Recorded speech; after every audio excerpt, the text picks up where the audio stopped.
Company accounts. बेटा जब हम अकाउंटिंग पढ़ते हैं ना तो सोल ट्रेडर से स्टार्ट करते हैं।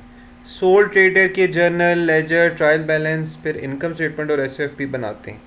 इसी तरह बेटा कंपनी जो है उसका भी अकाउंटिंग साइकिल वही होता है और कंपनी की भी इनकम स्टेटमेंट और एसओएफपी बनानी होती है। तो कंपनी क्या है? It is a legal entity made by group of people. ठीक है, ये एक लीगल एंटिटी होती है। लीगल एंटिटी का मतलब ये है कि ये ऐसा बिजनेस होता है जिसको रजिस्टर किया जाता है। और लीगल एंटिटी वो एंटिटी होती है जो अपने ओनर से जुदा होती है। लीगल एंटिटी वो होती है बेटा जिस पे केस किया जा सके। अगर कोई कंज्यूमर है, कोई पर्सन है, उससे कंपनी को नुकसान हुआ है तो अगर वो केस करेगा ना तो कंपनी पे करेगा, कंपनी के मालिक पे नहीं करेगा। सोल ट्रेडर और पार्टनरशिप जो होती हैं वो लीगल एंटिटीज़ नहीं होती। ठीक है, वो अपने ओनर से जुदा नहीं होती। अच्छा बेटा, अब कंपनीज़ में जो हमारे पास टॉपिक है वो लिमिटेड कंपनीज़ हैं। लिमिटेड कंपनीज़ ऐसी बड़ी ऑर्गेनाइजेशंस होती हैं जिनके ओनर्स की लाइबिलिटी लिमिटेड होती है। ठीक है, जो कंपनी के ओनर्स होते हैं उन्हें शेयर होल्डर्स बोलते हैं। बात समझ आ रही है? ओके। शेयर होल्डर जो हैं वो फिर आगे डायरेक्टर्स को अपॉइंट करते हैं कंपनी को चलाने के लिए। दोबारा रिपीट कर देता हूँ, लिमिटेड कंपनीज़ ऐसी कंपनीज़ होती हैं जिनके ओनर्स की लाइबिलिटी लिमिटेड होती है। मतलब कंपनी का लोन वापस करने के लिए शेयर होल्डर्स की जो प्राइवेट प्रॉपर्टी है उसे नहीं बेचा जाएगा। अब लिमिटेड कंपनीज़ दो हैं बेटा, पब्लिक लिमिटेड कंपनीज़ और private limited companies. Public limited companies वो हैं जिनके शेयर स्टॉक मार्केट पे ट्रेड हो रहे हैं और कोई भी उनका शेयर ख़रीद सकता है और जिसने ख़रीदा हुआ है वो किसी को भी बेच सकता है थ्रू स्टॉक एक्सचेंज। फिर प्राइवेट लिमिटेड कंपनीज़ वो होती हैं जिनके शेयर्स जो हैं वो फैमिलीज़ के अंदर होते हैं, फ्रेंड्स वगैरह मिलके कंपनी को चला रहे होते हैं। प्राइवेट लिमिटेड कंपनीज़ के शेयर जो है बेटा वो स्टॉक मार्केट पे ट्रेड नहीं होंगे। ठीक है, क्योंकि ओनर्स ही नहीं चाहते और इनको अलाउ भी नहीं होता कि कोई आउटसाइडर उनकी कंपनी का हिस्सा बने, ओनर बने। ओके बेटा, देन हमें पता होना चाहिए कि लिमिटेड कंपनीज़ के एडवांटेजेस क्या हैं, डिसएडवांटेजेस क्या हैं। लिमिटेड कंपनीज़ के एडवांटेजेस जो हैं वो बेटा आप सोल ट्रेडर और पार्टनरशिप को कंपेयर करके लिखते हो। तो सबसे पहला जो एडवांटेज है फॉर शेयर होल्डर्स वो लिमिटेड लाइबिलिटी है। मतलब उनकी प्राइवेट प्रॉपर्टी सेफ रहेगी, शेयर होल्डर्स को उतना ही नुकसान होगा जितने उन्होंने शेयर्स खरीदे हैं, बस उनका घर, उनकी जायदाद नहीं बेची जाएगी। फिर बेटा कंपनीज जो होती हैं वो सेपरेट लीगल एंटिटी होती हैं। ठीक है, ये इनकी कंटिन्यूटी भी ज़्यादा होती है। कोई शेयर होल्डर मर जाए, रिटायर हो जाए या बैंकरप्ट हो जाए उससे कंपनी डिफ़ॉल्ट नहीं करती है। जबकि सोल ट्रेडर पार्टनरशिप में ये मसला होता है कि अगर उनका ओनर मर जाए, रिटायर हो जाए या बैंकरप्ट हो जाए तो बिज़नेस बंद हो जाता है। कंपनी के लिए सबसे बड़ा एडवांटेज बेटा क्या है कि उनके पास कैपिटल ज़्यादा होता है as compare to sole trader and partnership. Partnership में मैंने क्या बताया था, मिनिमम पार्टनर्स होते हैं 2 और मैक्सिमम पार्टनर्स होते हैं 20। लेकिन कंपनीज़ में मिनिमम 2 होंगे, ज़्यादा से ज़्यादा पे कोई ख़ास लिमिट नहीं है, डिपेंड करेगा कि उसका ऑथराइज शेयर कैपिटल कितना है। डिसएडवांटेजेस में आ जाएं, कंपनी को सेटअप करना बड़ा एक्सपेंसिव है बेटा। बहुत सारे लीगल मैटर्स हैं, उनके खर्चे पे करने पड़ते हैं, अदालतों में जाना पड़ता है, हुकूमत से इजाज़त लेनी पड़ती है, वगैरह वगैरह। फिर कंपनी के जो फाइनेंशियल अफेयर्स होते हैं वो लेस प्राइवेट होते हैं। मतलब इनको अपनी इनकम स्टेटमेंट एसओएफपी बना के पब्लिश करनी पड़ती है। ठीक है, अच्छा। फिर आखिरी देख लें कि जो कंपनीज को चलाने की एडमिनिस्ट्रेटिव कॉस्ट है वो हाई होती है क्योंकि हर कंपनी को कंपनी लॉ फॉलो करना होता है। उस कंपनी लॉ को हम कंपनी एक्ट कहते हैं। ठीक है, ओके बेटा। सर एक क्वेश्चन जी है पूछें। सर, लिमिटेड और अनलिमिटेड लायबिलिटी में क्या फ़र्क है? बहुत अच्छा क्वेश्चन है बेटा। लिमिटेड लाइबिलिटी वाले बिजनेस जो हैं वो सिर्फ एक ही है, कंपनी। कंपनीज जो होती हैं ना वो लिमिटेड लाइबिलिटी होती है। मतलब जो लिमिटेड लाइबिलिटी होती है वो उनके ओनर्स की होती है। समझ आ गई? तो कंपनीज ज़्यादातर लिमिटेड कंपनीज होती हैं, लेकिन जो सोल ट्रेडर और पार्टनरशिप हैं उनकी लाइबिलिटी अनलिमिटेड होती है। ठीक है, सोल ट्रेडर और पार्टनरशिप के मालिक को अपनी जो प्राइवेट जायदाद है उससे भी हाथ धोना पड़ सकता है अगर वो बिज़नेस का लोन ना दे पाए टाइम पे। तो समझ आ गई? देखो, एक सोल ट्रेडर है, उसने अपनी दुकान के लिए लोन लिया। अब लोन लेने के लिए उसने कोई अपनी घर जो है वो बैंक को सिक्योरिटी के तौर पे रखवाया होगा। अगर वो दुकान का लोन वापस ना कर पाया बैंक को टाइम पे, तो उसका जो ज़ाती घर है वो बैंक ले लेगा, ठीक है, अपना लोन वापस करने के लिए बेच दिया जाएगा उसका घर। समझ आई आपको? कंपनीज में ऐसा नहीं होता, शेयर होल्डर्स की जो प्राइवेट प्रॉपर्टी है वो सेफ होती है। ओके बेटा, सर इधर फिर से समझाना सर तो कनेक्शन थोड़ा खराब हो गया था। दोबारा देख लें। यार दोबारा मैं यार फिर सिंपल मैं समझाता आपको हूँ। बताता हूँ। सोल ट्रेडर और पार्टनरशिप बिजनेस जो होता है उसकी लाइबिलिटी अनलिमिटेड होती है, ठीक है, और कंपनीज जो हैं उनकी लाइबिलिटी लिमिटेड होती है। इसका मतलब है कि सोल ट्रेडर और पार्टनरशिप के जो मालिक हैं उनकी प्राइवेट प्रॉपर्टी सेफ नहीं होती। अगर उन्होंने बिजनेस का लोन वापस ना किया बैंक को, तो बैंक उनकी ज़ाती जायदाद भी जब्त कर सकता है अपना लोन वापस करने के लिए। अब समझ आई आपको? जी सर। लेकिन लिमिटेड कंपनीज में ऐसा नहीं होता। चलिए आप, तो उनका से बिजनेस हाँ, लिमिटेड कंपनीज में अगर किसी शेयर होल्डर ने शेयर खरीदा है ना, तो उसको इतना ही नुकसान होगा मैक्सिमम जितने उसने शेयर्स खरीदे हुए हैं, बस उसकी प्राइवेट प्रॉपर्टी को नहीं बैंक छेड़ सकता। सही है, अब आगे चलते हैं। सर ये पब्लिक लिमिटेड कंपनी कोई भी बना सकते हैं? जी, पब्लिक लिमिटेड कंपनीज बना सकते हैं, बिल्कुल। पब्लिक लिमिटेड कंपनीज को रजिस्टर करना पड़ता है, उसके लिए आपके पास रिक्वायरमेंट होती है 10 करोड़ 20 करोड़ कम से कम होंगे तो आप कंपनी बना सकते हो ना। उसके लिए हर गवर्नमेंट ने एक लॉ रखा हुआ है कि यार 20 करोड़ से कम की कंपनी आप नहीं बना सकते हो, पब्लिक लिमिटेड कंपनी, है ना। अगर थोड़े पैसे हैं तो प्राइवेट लिमिटेड कंपनी बनानी पड़ेगी आपको। समझ आई? हम सर जी सर एक कंपनी में स्टेक होल्डर्स कौन होते हैं? जी, स्टेक होल्डर्स जो है ना, हर वो पर्सन या हर वो ऑर्गेनाइजेशन जिसका बिजनेस में डायरेक्ट या इनडायरेक्ट कोई इंटरेस्ट है उसको स्टेक होल्डर कहते हैं। मतलब हर वो बंदा जो कंपनी के साथ जुड़ा हुआ है किसी न किसी मकसद से। देखो, जैसे कंपनी के साथ मैनेजर्स जुड़े हुए हैं, एम्प्लॉयज़ जुड़े हुए हैं, शेयर होल्डर्स जुड़े हुए हैं, कंपनी के कस्टमर्स जुड़े हुए हैं कंपनी के साथ, सप्लायर्स जुड़े हुए हैं, गवर्नमेंट जुड़ी हुई है, प्रेशर ग्रुप्स हैं, एनवायरमेंटल ग्रुप्स हैं, आम पब्लिक है, गवर्नमेंट है, तो ये 7-8 जो है ना स्टेक होल्डर्स होते हैं। इंटरेस्टेड पार्टीज को कहते हैं ना stake holder. Thank you sir, बड़ा अच्छा समझाया आपने। Okay, thank you, welcome. चलिए बेटा, सर आप टीचर बन जाए सर, हम नहीं पाते हैं आप। अच्छा, थैंक यू। आगे जाते हैं, सोर्सेज ऑफ फाइनेंस के ऊपर आ जाते हैं कि यार अब्दुल्ला ये कंपनी चलती किसके पैसों पे है ना? सर लोगों के लोगों पैसों के पे। पैसे पे, उस सैरिम जैसे बड़े इन्वेस्टर्स हैं उनके पैसों पे चलती है ना? जी सर ये स्कैम है सर आपके ट्यूबलाइट लिए। भी है सर। अच्छा चलो, वो मैं यार बोला है। अच्छा चलो, मुझे यार ठंड ही की है। ठीक है ठीक है। फाइनेंस बेटा, कंपनी के लिए जो फाइनेंस है वो दो तरह का है। एक है कंपनी के सर शेयर्स। दिलनवाज भी सर स्पॉन्सर करते हैं कुछ बिजनेसेस को। जी चलो, बोलो नहीं बीच में, मुझे बात करने दो। फाइनेंस का मतलब होता है कि सोर्स ऑफ मनी, पैसा कहाँ से आया है। जी, तो वो दो है। कंपनी को पैसा चाहिए तो वो या तो शेयर्स बेच के पैसा इकट्ठा करती है या लोन लेके पैसा इकट्ठा करती है। तो लोन को ना हम डेट कहते हैं। क्या कहते हैं? डेट। समझ आ गई? तो अब आगे आप पढ़ोगे शेयर्स दो तरह के हैं, ऑर्डिनरी शेयर्स और प्रेफरेंस शेयर्स। इसी तरह बेटा डेट दो तरह का है फॉर कंपनीज। अगर वो बैंक से लोन ले सकती है, अगर बैंक से लोन ना मिला तो लोगों से लोन ले सकती है या किसी अदर ऑर्गेनाइजेशन से लोन ले सकती है। तो ये 1 बाय 1 अभी हम पढ़ते हैं, ठीक है। शेयर्स में आ जाए बेटा, व्हाट इज़ अ शेयर। देखो याद रखें, क्योंकि कंपनीज बहुत बड़ी होती हैं तो हम कंपनी का जो कैपिटल है ना उसको स्मॉलर यूनिट्स में डिवाइड कर देते हैं। तो वो कैपिटल का वो स्मॉलर यूनिट जो आप ख़रीद सकते हो उसको हम शेयर्स कहते हैं। और याद रखें, सारे शेयर जो हैं उनकी वैल्यू जो है वो इक्वल होती है।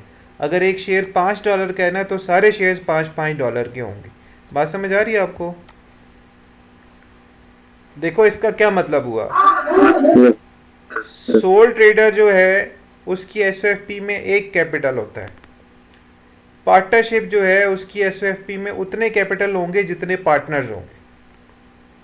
अभी आपने पार्टनरशिप पढ़ा ना, अगर पार्टनर है जी ए बी तो 2 कैपिटल आ जाएंगे एसओएफपी में। और अगर करंट अकाउंट्स भी बना रहे हो तो फिर दोनों के अलग अलग करंट अकाउंट भी आ जाएंगे। तो 4 कैपिटल के अकाउंट्स आ जाएंगे, कैपिटल ए और बी और करंट अकाउंट ए और करंट अकाउंट बी। मेरी बात आप समझ रहे हो? एसओएफपी जब आप बनाते हो। अच्छा, इसी तरह बेटा जब आप कंपनीज की एसओएफपी बनाओगे तो जो आपका कैपिटल वाला पोर्शन है उसमें शेयर्स आ जाएंगे, ठीक है, क्या आ जाएंगे, शेयर्स आ जाएंगे। ओके, सहरम ये वही सवाल है जो इकोनॉमिक्स में आया था, कैपिटल में शेयर्स मैंने किया था। ओके चलो अब्दुल्ला ठीक है। चलिए बेटा इसके बाद हम आ जाते हैं ऑर्डिनरी भाई शेयर्स वो के ठीक ऊपर। ओके है, ओके बस गलत बातें नहीं, किया था। ठंडा कर चलो बस ऑर्डिनरी शेयर्स की बात करते हैं। ऑर्डिनरी शेयर्स जो हैं हम इनको इक्विटी शेयर्स भी कहते हैं, सही है। और ये वो शेयर्स होते हैं जो स्टॉक मार्केट के ऊपर ट्रेड हो रहे होते हैं।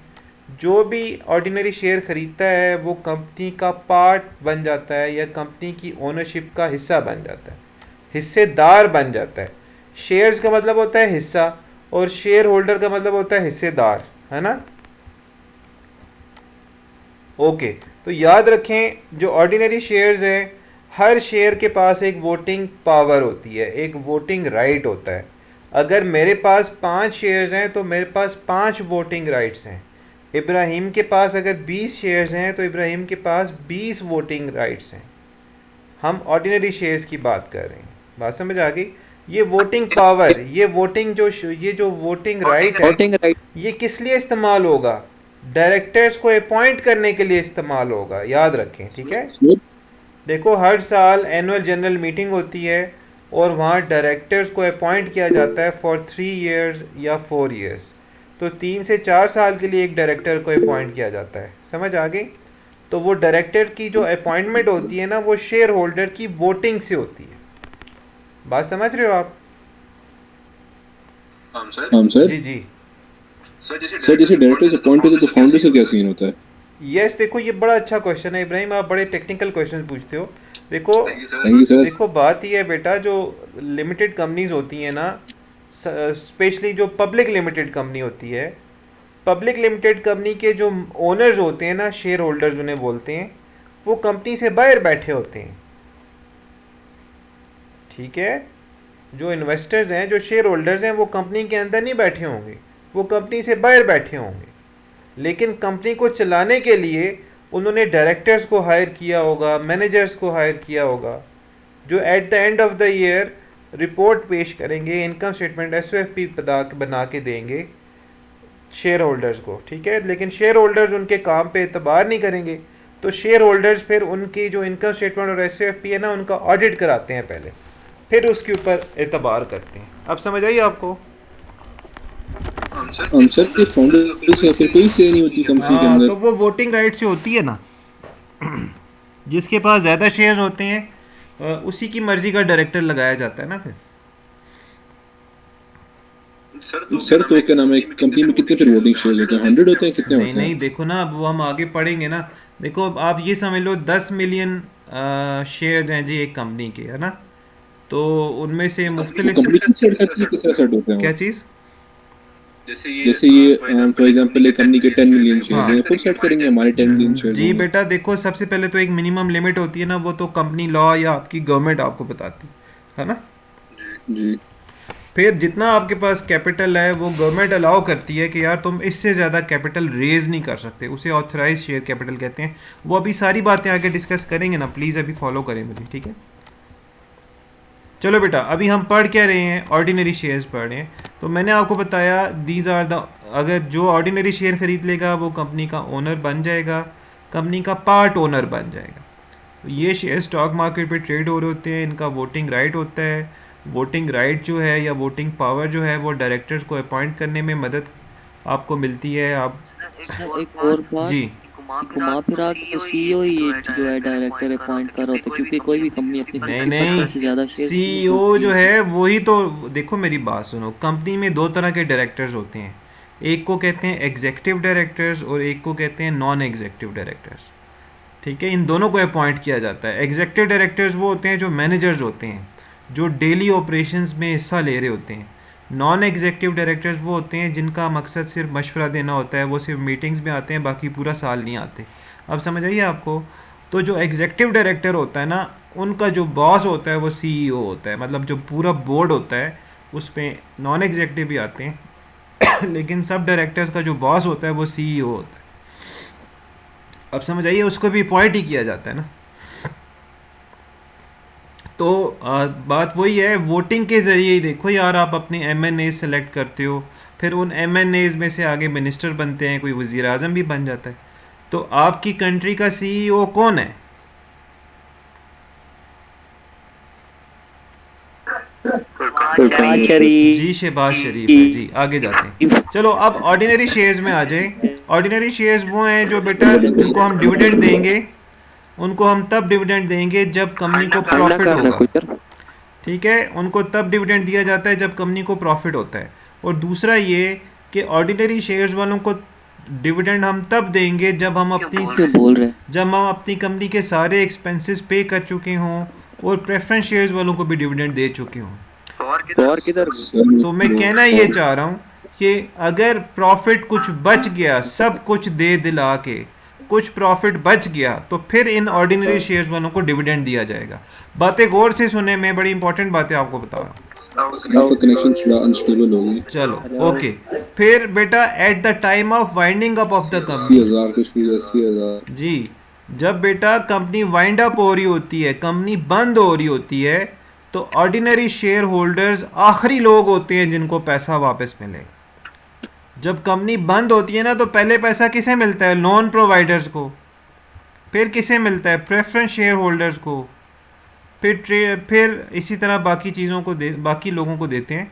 और एंड में जो पैसा बच जाता है उनमें से फिर किसको पे किया जाता है? ऑर्डिनरी शेयर होल्डर्स को पे किया जाता है। आप मेरी बात समझ रहे हो? इसीलिए इनको ऑर्डिनरी बोलते हैं ना। ओके, लेकिन ऑर्डिनरी शेयर्स वालों को एक फ़ायदा है कि यार स्टॉक मार्केट पे जो प्राइस ऊपर जा रही होती है, आप 10 रुपये का शेयर लो, कल को वो जाके 12 का हो जाए, 15 का हो जाए, तो जब शेयर प्राइस ऊपर जा रही होती है बेटा, तो शेयर होल्डर्स को फ़ायदा हो रहा होता है। जैसे आप बिटकॉइन ख़रीदो और वो थोड़ी देर में, 1 घंटे में या 2 दिन में ऊपर चला जाए, तो आप बिटकॉइन बेच दो, तो उससे क्या होता है? आपकी वेल्थ बढ़ जाती है जी। अच्छा, अब याद रखें, साल में 2 मरतबा डिविडेंड दिया जाता है। एक को हम कहते हैं इंटरिम डिविडेंड और एक को हम कहते हैं फाइनल डिविडेंड। इब्राहिम गौर से सुनो, साल में 2 मरतबा कंपनी डिविडेंड देती है। पहले 6 महीने की इनकम स्टेटमेंट बनती है, तो पहले 6 महीने का जो डिविडेंड होता है, पहले 6 महीने का प्रॉफिट का हिस्सा जो है, वो जो शेयर होल्डर्स में डिस्ट्रीब्यूट किया जाता है, उसे इंटरिम डिविडेंड कहते हैं। और आखिरी 6 महीनों के प्रॉफिट का हिस्सा जो शेयर होल्डर्स में डिस्ट्रीब्यूट किया जाता है, उसे फाइनल डिविडेंड कहते हैं। ये बात समझ आ रही है आपको? जी सर। ओके। अच्छा, अब अहमद यार, इन केस ऑफ लॉस, अगर आपकी कंपनी को इस साल लॉस हुआ है, तो फिर कंपनी कोई भी डिविडेंड नहीं पे करेगी। मतलब ऑर्डिनरी शेयर होल्डर्स को कोई भी डिविडेंड नहीं मिलेगा अगर इस साल आपकी कंपनी को लॉस हुआ है तो। सही है। ठीक है, चलो आगे। ऑर्डिनरी शेयर समझ आ गए? चलो प्रेफरेंस शेयर्स के ऊपर आ जाओ। देखो बेटा, प्रेफरेंस शेयर्स वो होते हैं जिनकी कुछ स्पेशल करेक्टरिस्टिक्स होती हैं। मतलब उनकी जो समझ लो जो फीचर्स होते हैं ना, वो ऑर्डिनरी शेयर्स वालों से बेहतर होते हैं। अब जैसे देखो, पहला इनका फीचर क्या है कि इनको हर साल जो डिविडेंड मिलता है ना, वो फिक्स्ड रेट ऑफ डिविडेंड मिलता है। देखो बेटा, क्या मिलता है? फिक्स रेट ऑफ डिविडेंड मिलता है। फिक्स रेट ऑफ डिविडेंड का क्या मतलब है कि यार लेट से उन्होंने 2 सेंट्स पर शेयर या $2 पर शेयर रखा होगा, तो हर साल आपने जितने प्रेफरेंस शेयर्स खरीदे हुए हैं उस पर आपको $2 पर शेयर मिलता रहे। चाहे कंपनी को प्रॉफिट हो रहा है, चाहे कंपनी को लॉस हो रहा है, प्रेफरेंस शेयर्स वालों को फिक्स डिविडेंड मिलता रहेगा हर साल। क्या ये बात ऑर्डिनरी शेयर्स में थी? नहीं, ऑर्डिनरी शेयर्स वालों को तो ये ऑर्डिनरी शेयर्स और प्रेफरेंस शेयर्स की प्राइसेस भी ऊपर नीचे होती जी, दोनों की प्राइसेस फ्लक्चुएट करती हैं। और प्रॉफिट और लॉस के हिसाब से मिलता है। अगर बहुत अच्छे अहमद यार, बहुत अच्छे बेटा। ऑर्डिनरी शेयर्स वालों को डिविडेंड प्रॉफिट और लॉस के मुताबिक मिलता है। जिस साल लॉस हो रहा होता है, ऑर्डिनरी शेयर्स को कोई डिविडेंड नहीं मिलता, और जिस साल प्रॉफिट हो रहा होता है तो पहले प्रेफरेंस शेयर्स वालों को डिविडेंड मिलेगा। अगर फिर भी कुछ प्रॉफिट बच गया तो उसमें से ऑर्डिनरी डिविडेंड्स को मिलेगा, वो ऑर्डिनरी शेयर्स वालों को मिलेगा, वो भी बहुत थोड़ा सा। ठीक है, तो बेटा सेकंड पॉइंट क्या है? प्रेफरेंस शेयर्स का जो डिविडेंड है ना, वो ऑर्डिनरी शेयर्स के डिविडेंड से पहले पे किया जाता है। लेकिन बेटा प्रेफरेंस शेयर्स वालों के साथ एक मसला है। मसला क्या है कि do not have a voting right. Preference shares वालों के पास कोई वोटिंग राइट नहीं, मतलब डायरेक्टर्स को अपॉइंट करते वक्त इन को वोट डालने की इजाज़त नहीं है। समझ आ रही है आपको? फिर बेटा जब आप कंपनी वाइंड अप करते हो, eight the time of winding up of the company, preference shares वालों को पहले पैसे मिल जाएंगे वापस। देखो ना, अगर इब्राहिम ने प्रेफरेंस शेयर्स लिए हुए हैं 10,000 के, मैंने 5,000 के ऑर्डिनरी शेयर्स लिए हुए हैं, कंपनी बंद हो गई है क्योंकि उस सारे में उसका सीईओ था, है ना? तो अब क्या होगा? कंपनी बंद हो गई है, तो ये होना ही था। कंपनी के एसेट्स बिकेंगे, पैसा जमा होगा, तो पहले किसे पैसा मिलेगा? प्रेफरेंस शेयर्स वालों को। इब्राहिम को 10,000 उसके वापस मिल जाएंगे, हाँ, और फिर बैंक लोन वगैरह सारे वगैरह वापस रिटर्न होंगे। तो फिर भी अगर कोई पैसे बच गए तो मुझे 5,000 में से जो कुछ 2-3 हज़ार वापस मिल गए तो मिल जाएंगे। बात समझ आ रही है? तो प्रेफरेंस शेयर्स वालों को पहले पैसे रिटर्न होंगे अगर कंपनी वाइंड अप होती है तो। फिर बेटा अगर किसी साल कंपनी का प्रॉफिट इतना नहीं है या कंपनी के पास इतना कैश नहीं है कि वो प्रेफरेंस शेयर्स वालों को डिविडेंड दे सके, तो वो नेक्स्ट ईयर के साथ डिविडेंड इकट्ठा मिला के दे देती है। मतलब 2021 में अगर प्रेफरेंस शेयर्स वालों को डिविडेंड नहीं मिल सका किसी वजह से, तो 2022 में जो डिविडेंड मिलेगा ना वो 2 सालों का मिलेगा, 2021 का भी 2022 का भी। जी बेटा समझ आ रही है? ओके, तो प्रेफरेंस शेयर्स ऑर्डिनरी शेयर्स में बेटा आपको फ़र्क पता होना चाहिए। अच्छा, ये जो सब डिविजन्स हैं प्रेफरेंस शेयर्स की, ये आपके सिलेबस में नहीं है, बस ये दो आपको पता होने चाहिए कि कम्युलेटिव प्रेफरेंस शेयर्स क्या होते हैं और नॉन कम्युलेटिव प्रेफरेंस शेयर्स क्या होते हैं, बस ये आपको पता होने चाहिए, ठीक है? कम्युलेटिव प्रेफरेंस शेयर्स यही हैं कि अगर प्रेफरेंस शेयर्स वालों को किसी एक साल डिविडेंड नहीं मिला, प्रॉफिट्स कम थे या कंपनी के पास कैश नहीं था, तो अगले साल जो डिविडेंड दिया जाता है वो 2 सालों का डिविडेंड दिया जाएगा। जो पिछले साल का डिविडेंड अनपेड रह गया था वो इस साल के डिविडेंड के साथ मिला के दिया जाएगा। मेरी बात आप समझ रहे हो? इसको कम्युलेटिव प्रेफरेंस शेयर्स कहते हैं। इसका मतलब ये है कि किसी साल भी प्रेफरेंस शेयर्स वालों का डिविडेंड ज़ाया नहीं होगा, अगर नहीं पे हुआ तो अगले साल पे हो जाएगा। इसको कम्युलेटिव प्रेफरेंस शेयर्स कहते हैं। और नॉन कम्युलेटिव प्रेफरेंस शेयर्स ये हैं कि अगर किसी साल कंपनी का प्रॉफिट सफिशेंट ना हुआ, अगर कंपनी के पास कैश इतना ना हो सका कि वो प्रेफरेंस शेयर्स वालों को डिविडेंड दे सके, तो फिर अगले साल वो कैरी फॉरवर्ड नहीं होगा, अगले साल फिर अगले साल की डिविडेंड मिलेगा, पिछले साल का डिविडेंड ज़ाया हो जाएगा। तो मुझे बताओ, कम्युलेटिव प्रेफरेंस शेयर्स की प्राइस ज़्यादा होगी या नॉन कम्युलेटिव प्रेफरेंस शेयर्स की प्राइस ज़्यादा होगी? सर हाँ जी, बस ये याद रखें। Very good. चले इब्राहिम, कोई क्वेश्चन आप बेटा कर रहे थे? सर अगर बिजनेस कोई ठप हो जाए तो उससे क्या होता है? वो मैंने आपको बताया ना, अगर बिजनेस बंद हो जाए, वाइंड अप हो जाए, तो प्रेफरेंस शेयर्स वालों को पहले पैसे रिटर्न हो जाएंगे जितने के शेयर्स उन्होंने लिए हुए। मेरा नेट कनेक्शन थोड़ा ख़राब था इसलिए मुझे समझ नहीं अगर आया। कंपनी वाइंड अप होती है, प्रेफरेंस शेयर्स वालों को पहले उनकी इन्वेस्टमेंट वापस मिल जाएगी, और अगर कुछ पैसे बच गए तो फिर ऑर्डिनरी शेयर्स वालों को उनकी इन्वेस्टमेंट वापस मिल जाएगी। सर अगर 2-3 सालों से नो को उनका नहीं मिला तो उसके बाद बिजनेस बंद हो जाए, उनका क्या होता है? बेटा देखो, आपके सिलेबस में ना ये मोटी मोटी बातें हैं। अब ये जो शेयर्स का टॉपिक है, कंपनी का टॉपिक है, बड़ा कॉम्प्लेक्स है। इसके अंदर बहुत ज़्यादा जो है ना वो टर्म्स एंड कंडीशंस होती हैं, वो आपको अभी समझने की ज़रूरत नहीं है। आपको सिर्फ ये मोटी मोटी बातें समझनी हैं और यही पेपर में आती हैं और यही लिख के आनी है, ठीक है? So don't waste your time on other things. चलो बेटा, अगर आप देखो तो ये समरी आ गई है 4-4 पॉइंट्स की, कि ऑर्डिनरी शेयर्स के क्या फ़ीचर्स होते हैं और प्रेफरेंस शेयर्स के क्या फ़ीचर्स होते हैं। तो अगर आपको वो पीछे वाली डिटेल इतनी लंबी नहीं समझ आई तो आप यही 4-4 पॉइंट्स याद कर लें और बस यही पेपर्स में लिख के आ जाएं, तो it will be good for you, ठीक है? ओके बेटा, तो अगर मैं वापस जाऊँ उस पेज के ऊपर, तो बेटा हम सोर्सेज ऑफ फाइनेंस पढ़ रहे थे फॉर अ कंपनी। तो सोर्सेज ऑफ फाइनेंस 2 थे बेटा, शेयर्स और डेट।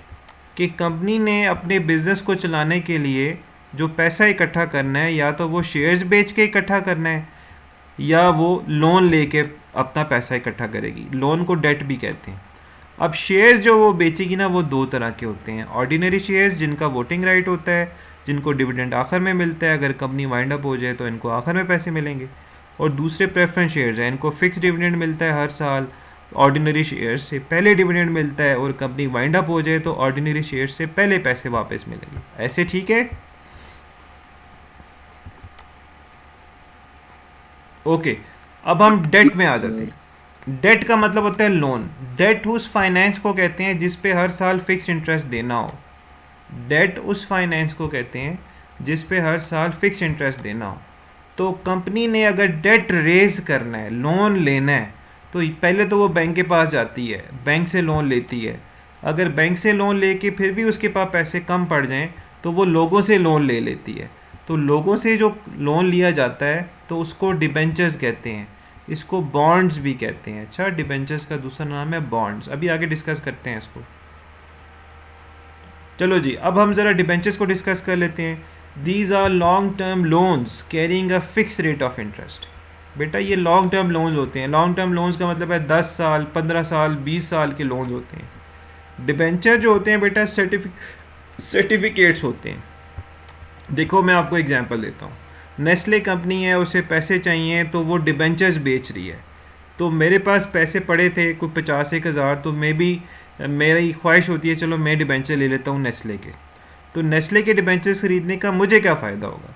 मैं नेस्ले को 50,000 रुपये दे दूँगा, नेस्ले मुझे उसके बदले एक सर्टिफिकेट दे देगा, उसको बॉन्ड भी कहते हैं। उस बॉन्ड पे लिखा होगा कि मुझे हर साल नेस्ले 50,000 के बदले कितना इंटरेस्ट पे करेगी, ठीक है। और ये लोन जो है 50,000 का, ये नेस्ले मुझे कितने साल बाद वापस करेगी, और इसके अलावा कुछ अदर टर्म्स एंड कंडीशंस भी उसके साथ जो जुड़ी हैं वो मुझे उस सर्टिफिकेट पे लिख के बताई जाएंगी। बात समझ आ गई? तो ये बॉन्ड्स होते हैं, वो नहीं होते जी बॉन्ड साइन करा लिया है, ये उसी तरह की चीज़ होती है, ठीक है। सर्टिफिकेट होता है, सर्टिफिकेट ऑफ एग्रीमेंट होता है। ओके, आगे जाएं। Risk and rewards. अब डिबेंचर्स किस क्या सर एक क्वेश्चन जी है। पूछें। सर ये कब तक देती है फिर ये कंपनी इंटरेस्ट और ये सारा? वो मैंने देखा है ना, आपको बताया कि 10 से 15 साल तो कम से कम होता ही है। अच्छा। और आपको पता है डिबेंचर्स की भी एक स्टॉक मार्केट होती है, ठीक है बेटा। कलंदराबाद से निकलो, कहीं आगे निकलो, ए लेवल करो, ओ लेवल करो, जाओ दुनिया देखो, है ना। सही बात है। अच्छा चलो। और ये अब्दुल्ला बहुत अच्छा बच्चा जी, ये समझ रहा है। इसकी अच्छी बात है कि चीज़ों को समझने की कोशिश कर रहा है। चलें आगे। ये करेगा सर। अच्छा चलो बस ठीक है। अब लिखा हुआ है debenture holders are not the owner of the company. देखो मैंने अगर नेस्ले से सर्टिफिकेट ले लिया है ना 50,000 का, तो मैं नेस्ले का शेयर होल्डर नहीं हूँ। मैं नेस्ले के लिए अब क्या बन गया हूँ? लोन प्रोवाइडर बन गया हूँ। मैंने बॉन्ड खरीदा है 50,000 का, लोन दिया है नेस्ले को, नेस्ले मुझे हर साल उस पर इंटरेस्ट देगी। तो बेटा जब मैं उसका शेयर होल्डर ही नहीं हूँ तो क्या मेरा वोटिंग राइट होगा? नहीं होगा। वोटिंग राइट सिर्फ एक चीज़ का होता है, ऑर्डिनरी शेयर्स का, ठीक है। ओके, याद रखें डिबेंचर्स जो हैं they are generally secured against company assets. मतलब जब मैंने नेस्ले को 50,000 का लोन दिया ना, तो नेस्ले ने बोला कि यार देखो ये जो ज़मीन है, ये जो प्लाट है जो कि नेस्ले की मिल्कियत में है, ये हम आपको इसकी अगेंस्ट सिक्योरिटी देते हैं कि अगर नेस्ले 50,000 आपको 10 साल बाद या 15 साल बाद ना पे कर पाई तो आप ये प्लॉट बेच सकते हो। ये आप समझ आ रही है आपको? तो नेस्ले ने अपने प्लॉट या अपनी किसी बिल्डिंग के अगेंस्ट आपको ये डिबेंचर्स दिए होंगे, तो ये सिक्योर्ड है, आपका पैसा कभी भी नहीं डूबेगा। समझ आ गई? ओके, फिर डिबेंचर इंटरेस्ट, इसके पीछे कोई गारंटी है, कोई सिक्योरिटी है। ओके, याद रखें डिबेंचर इंटरेस्ट जो है ना वो सारे डिविडेंड से पहले पे किया जाता है। कहने का मतलब ये है कि जब कंपनी प्रॉफिट कमाती है तो पहले वो उसमें से डिबेंचर्स का इंटरेस्ट देगी, फिर प्रेफरेंस शेयर्स वालों को डिविडेंड देगी, और अगर प्रॉफिट बच गया तो फिर गरीब ऑर्डिनरी शेयर्स वालों को डिविडेंड देगी। समझ आ रही है आपको? तो ये अब ऑर्डर है, अब ये आप समझ लो ये एक सीक्वेंस है। तो अब अगर आप देखो तो प्रेफरेंस शेयर्स जो हैं वो ऑर्डिनरी शेयर्स से ऊपर हैं, लेकिन प्रेफरेंस शेयर से भी ऊपर अब क्या आ गए हैं? डिबेंचर। हाँ गुड अहमद यार। चलें अब बेटा, अब याद रखें जब कंपनी वाइंड अप हो रही होगी, हुसैन वाइंड अप का क्या मतलब होता है? ठप हो जाना। अब्दुल्ला वान आप ही बोलो ना। पर वो- मिर्जा देखूं सहरिम पढ़ रहा है कि अपनी डॉगी को लेके निकला हुआ है बाहर? सर उस हैरम कॉल में ही नहीं है। कॉल पे यार देखो ना कितना फजूल आदमी है ये। हाँ वो सहरिम तो है ही नहीं है। चलो ठीक है, समझ आ रही है। तो बेटा जब कंपनी वाइंड अप होगी तो जो डिबेंचर्स होल्डर हैं उनको प्रेफरेंस शेयर्स वालों से भी पहले पैसे मिल जाएंगे। मेरी बात आप समझो। कंपनी लेट से नेस्ले कंपनी बंद हो गई है, नेस्ले के ज़मीन, प्रॉपर्टी, बिल्डिंग, फर्नीचर, मशीन सारी बेच दी है नेस्ले ने, कैश आ गया, तो उस कैश में से पहले किसको पैसे मिलेंगे? डिबेंचर होल्डर्स को। फिर पैसे किसे मिलेंगे? प्रेफरेंस शेयर होल्डर्स को। फिर अगर पैसे बच गए तो ऑर्डिनरी शेयर होल्डर्स को उनकी इन्वेस्टमेंट वापस मिल जाएगी। बात समझ आ रही है आपको? जी सर। Okay good. तो बेटा ये जो डिफरेंसेस है ना, ये जो चार्ट्स बने हुए हैं, चार चार पाँच पाँच डिफरेंसेस हैं बेटा, अगर आप यहीं से पढ़ लें इनको तो ये बड़ा ज़बरदस्त है। और ये बिलीव मी कि आपको पॉइंट्स में लिखना होता है क्वेश्चन में, ठीक है ये आप सेंड कर सकते हैं मैं सारा? जी? ये वीडियो रिकॉर्ड हो रही है, I will send it to you. नहीं सर, ये जो चैप्टर्स जो है ये जिस पे लिखे हैं सारे पॉइंट्स। तो बेटा ये आपके नोट्स में लिखा हुआ है ना, मैंने आपको नोट्स यही दिए हुए हैं ना, मैं उन्हीं नोट्स से पढ़ा रहा हूँ। ये है नोट्स में? जी जी। चलो आगे। तेरी क्या चीज है वो? अच्छा बस बस कमेंट नहीं करो, ये वीडियो रिकॉर्ड हो रही है बेटा। चलें इसके बाद हम आगे जाते हैं, फॉर्म्स ऑफ शेयर कैपिटल। अब हम ज़रा सिंपल बात करेंगे, अब हम सिर्फ ऑर्डिनरी शेयर्स की बात करेंगे कि यार एक कंपनी जब ऑर्डिनरी शेयर्स बेचती है ना तो क्या क्या प्रोसेस होता है और कितने शेयर्स बेच सकती है वगैरह वगैरह। याद रखें जब एक नई कंपनी रजिस्टर होती है तो गवर्नमेंट उसको एक मैक्सिमम लिमिट दे देती है कि यार तुमने इससे ज़्यादा शेयर्स नहीं बेचने। तो वो मैक्सिमम नंबर ऑफ शेयर्स जो कंपनी बेच सकती है, इशू कर सकती है, उसको हम कौन सा कैपिटल बोल रहे हैं? उसे हम कौन सा कैपिटल बोल रहे हैं? ऑथराइज शेयर कैपिटल, है ना। जैसे मैंने आपको थोड़ी देर पहले बताया था कि यार 10 मिलियन से ज़्यादा के शेयर्स हम नहीं बेच सकते, तो वो जो मैक्सिमम सीलिंग है इससे ऊपर आप नहीं जा सकते हो, मैक्सिमम नंबर ऑफ शेयर्स जो कंपनी इशू कर सकती है, ठीक है। और ये ऑथराइज शेयर कैपिटल जो है ये कहाँ लिखा होता है? कंपनी के मेमोरेंडम ऑफ एसोसिएशन में लिखा होता है। मेमोरेंडम ऑफ एसोसिएशन एक सुप्रीम डॉक्यूमेंट होता है, जब कंपनी बन रही होती है तो ये कंपनी का सुप्रीम डॉक्यूमेंट होता है, इसके अंदर कंपनी का सारा जो है ना वो मेन डिटेल लिखी होती है। समझ आ गई? अब देखो एग्जाम्पल है, आपको एग्जाम्पल से सही समझ आएगी। जैसे नेल्सन कंपनी है, it is form with the registered capital of $40 million. Nelson company जी हमने मिलके बनाई है और नेल्सन कंपनी को मैक्सिमम शेयर्स कितने इशू करने की इजाज़त है? $40 मिलियन तक के शेयर्स इशू कर सकती है, इससे ज़्यादा के शेयर्स नहीं इशू कर सकती। अब देखो ये $40 मिलियन ना वर्थ है, वैल्यू है। अब एक शेयर कितने का है? अब एक शेयर अगर $2 का है, इट मीन्स कि वो कंपनी 20 मिलियन शेयर्स इशू कर सकती है, क्योंकि 20 मिलियन इंटू $2 अगर आप करोगे तो 40 मिलियन ही बनेगा ना, $40 मिलियन बनेगा। तो इन सिंपल वर्ड्स कंपनी जो है वो 20 million number of shares issue कर सकती है, या वो इन टोटल $40 मिलियन के शेयर्स वो इशू कर सकती है, इससे ज़्यादा के नहीं बेच सकती। जी समझ आ रही है आपको? जी सर। हाँ मुझे एक बात बताओ, क्या कोई ऐसी बेवकूफ़ कंपनी होगी कि जो सारे के सारे शेयर्स इशू कर दे? अहमद यार नहीं, ठीक है। तो अब हम अरे देखते हैं सहरम ही ऐसा करेगा। जी, चलो बस वो चला गया।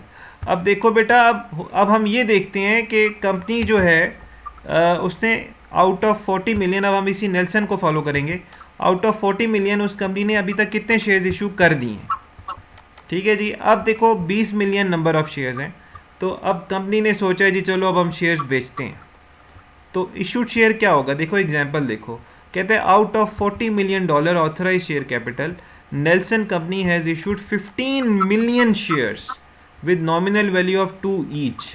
तो 15 million number of shares company ने बेच दिए हैं जी, या बेचना चाह रही है। तो उसको टोटल पैसा कितना मिलने वाला है अब्दुल्ला मान? $30 मिलियन मिलने वाले हैं, ठीक है। तो ये कंपनी का कौन सा कैपिटल हो जाएगा अहमद यार? Issued share. ये फूड शेयर। शाबाश। तो बेटा सबसे ज़्यादा कैपिटल जो होता है वो ऑथराइज शेयर कैपिटल होता है। उससे थोड़ा जो होगा वो कौन सा होगा? हाँ, फिर इशूड से भी थोड़ा कौन सा होगा? Called up. याद रखें, ये $2 का शेयर कंपनी बेचेगी तो $2 इकट्ठे नहीं मांगेगी। देखो, जब कंपनी शेयर्स बेचती है ना तो प्रोस्पेक्टस इशू करती है, अखबार में एडवर्टाइजमेंट देती है, एप्लीकेशन फॉर्म्स इशू करती है। फिर जिस बंदे ने शेयर्स ख़रीदने हैं वो चाह रहा है कि वो शेयर्स ख़रीदे, तो उसे एप्लीकेशन भर के बैंक में पैसे जमा कराने पड़ते हैं। तो याद रखें, कंपनी $2 इकट्ठे नहीं लेती, वो किस्तों में लेती है, इंस्टॉलमेंट्स में लेती है। ठीक है, तो हो सकता है $2 में से $1 कंपनी कहे जी एप्लीकेशन के साथ जमा करा दें, और $1 बाद में जमा करें जब हम आपको शेयर्स अलॉट करेंगे। तो मेरी बात आप समझ रहे हैं? तो बेटा, नेल्सन कंपनी 15 मिलियन शेयर्स बेचना चाह रही है लोगों को। एक शेयर की जो प्राइस है वैसे तो वो $2 है, लेकिन वो $2 इकट्ठे नहीं मांग रही लोगों से। कहते हैं Nelson has told the share holders to pay half of the share price at the time of purchase and half price will be paid after 40 days. तो कंपनी जो है वो हाफ प्राइस आपसे मांग रही है। इट मीन्स कि 15 million shares के बदले तो $30 मिलियन आने हैं, लेकिन एप्लीकेशन के वक्त सिर्फ कितने $मिलियन आएंगे अब्दुल्ला अवान? 15, क्योंकि जितने डॉलर मांगे। तो अब आपको समझ आ गई होगी कि जितने शेयर्स कंपनी इशू करना चाह रही है उसके बदले जो पैसे कंपनी ने कॉल किए हैं, मांगे हैं लोगों से, वो कॉल्ड अप कैपिटल है। ठीक है, वो किस्तों में मांगती है पैसे। जैसे अगर उस एम को कोई पैसे दे दे तो फिर किस्तों में मिलते हैं, है ना? नहीं सर, मिलती नहीं। वो मिलती सॉरी यार, चलो कोई बात नहीं, आगे जाते हैं। फिर है जी पेड अप शेयर कैपिटल। ठीक है, फिर कौन सा आगे? Paid up share capital. उस एम अच्छा बच्चा है जी, माशाल्लाह, इन्वेस्टर है, फाइनेंशियल मार्केट में इन है वो। हम जरे ऐसी गप लगा रहे हैं, उस एम खफा नहीं हो जाए। स्कैमर है सर। नहीं नहीं ना, ऐसे नहीं करना। वो भी देखो, वो वीडियो सुनेगा बाद में, फिर कहेगा सर आप मेरी बुराइयां कर रहे थे। तो आई एम सॉरी उसैरम, आप बहुत अच्छे बच्चे हो बेटा, हम जरा शुगर लगा रहे हैं। चलें, फिर उसके बाद आ रहा है पेड अप शेयर कैपिटल। यार मुझे एक बात बताओ, कंपनी ने 15 मिलियन नंबर ऑफ शेयर्स बेचने की कोशिश की, लोगों से $1 मांगा, तो आपको क्या लगता है सारे लोग बड़े अच्छे होते हैं, सबने पैसे जमा करा दिए होंगे? तो सर ये जी, बीच में कुछ नारे मारने वाले भी होते हैं ना अब्दुल्ला वान, जो एप्लीकेशन तो ले आए होंगे, लेकिन जब पैसे जमा कराने की बारी आई होगी तो कहते होंगे नहीं यार पैसे तो है ही नहीं। जी भाग गए होंगे। सर फीस इस टाइम पे देते नहीं। जी जी ठीक है। अरे सर हम खाना खाते हैं, बिल सुनते हैं, तो वो कहता होगा ठहरो यार मेरा एक काम है, मैं करके आता हूँ। नहीं सर, बिल वाला टाइम आता है, बोलते मैं ऑलरेडी कर पूरी हूँ। तो कितने फजूल हो तुम लोग, ये भी रिकॉर्ड हम कर रहे हैं।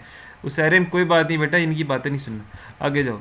अच्छा, फिर उसके बाद अगर आप यहाँ देखो बेटा, लिखा हुआ है out of $15 million called up share capital if Nelson has only received $12.5 million.